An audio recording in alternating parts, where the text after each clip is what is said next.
Desde o início da colonização de Hong Kong, lá para 1840, os britânicos sabiam que a ilha, em sua maioria rochosa e montanhosa, não seria boa para a produção de nada em larga escala.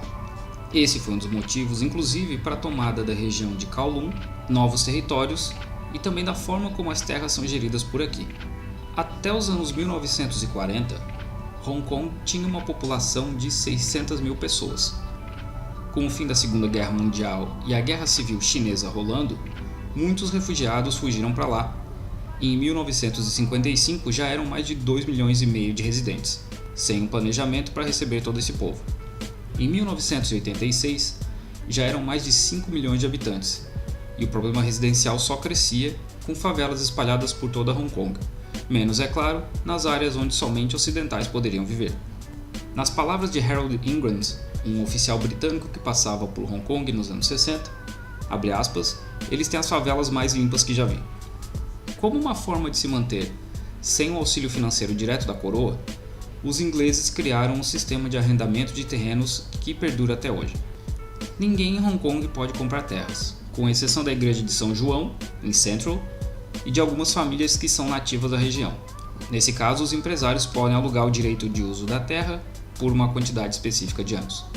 Esse sistema é descrito informalmente como caixa preta, onde empresários fazem ofertas em envelopes fechados e somente o vencedor é anunciado, sem transparência alguma do processo.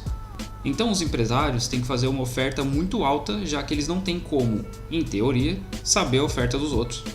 E recentemente, com a devolução de Hong Kong para a China, grupos imobiliários chineses têm investido cada vez mais em construções na região, fazendo o preço dos aluguéis subirem cada vez mais, já que eles fazem a maior oferta possível.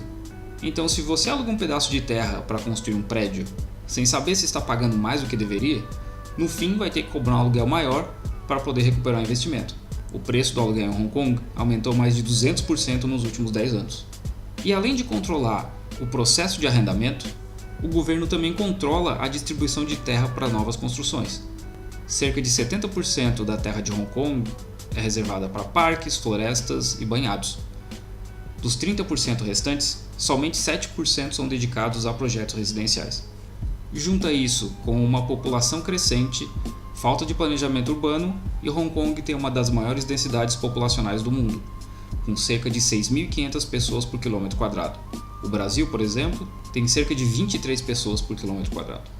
Essa densidade populacional, somada ao custo exorbitante do metro quadrado e baixos salários para mais da metade da população, faz com que pessoas vivam em apartamentos de 5 metros quadrados ou literalmente em gaiolas.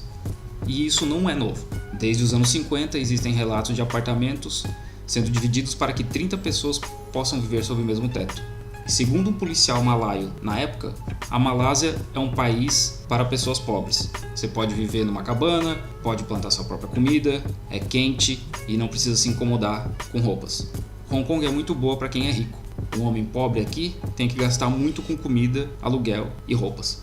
O aluguel de um apartamento de 5 metros quadrados em Hong Kong, conhecido como apartamento caixão, custa cerca de R$ 1.400 por mês. Já as gaiolas podem sair por até R$ 700 por mês.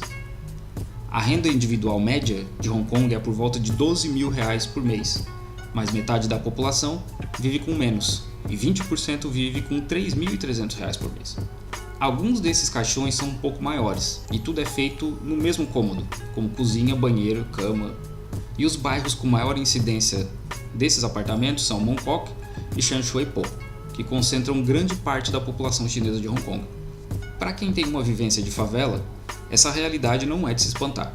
Mas nesse caso, Hong Kong tem o 5º melhor IDH do mundo, um dos melhores sistemas de saúde e educação do mundo, e também o metro quadrado comercial mais caro do mundo, que fica na Russell Street, a um custo de $2.745 por metro quadrado.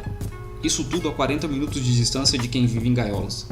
Essa rua é localizada em Causeway Bay, na ilha de Hong Kong, e tem lojas de marcas como Tiffany, Rolex, Prada, Swarovski e Louis Vuitton. Hong Kong é normalmente lembrada pela sua liberdade econômica, por baixos impostos e por ser um hub internacional. De um lado, existem 21 pessoas que têm ao todo quase 240 bilhões de dólares em fortuna acumulada. Do outro lado, mais de 1.200.000 pessoas vivem com menos de $20 por dia.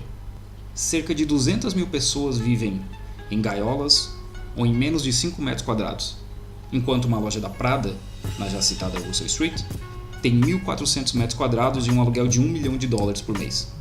Os recentes protestos em Hong Kong fizeram crescer o interesse pela região e a ideia de que Hong Kong é um oásis de prosperidade na Ásia. Mas qual o custo humano dessa prosperidade?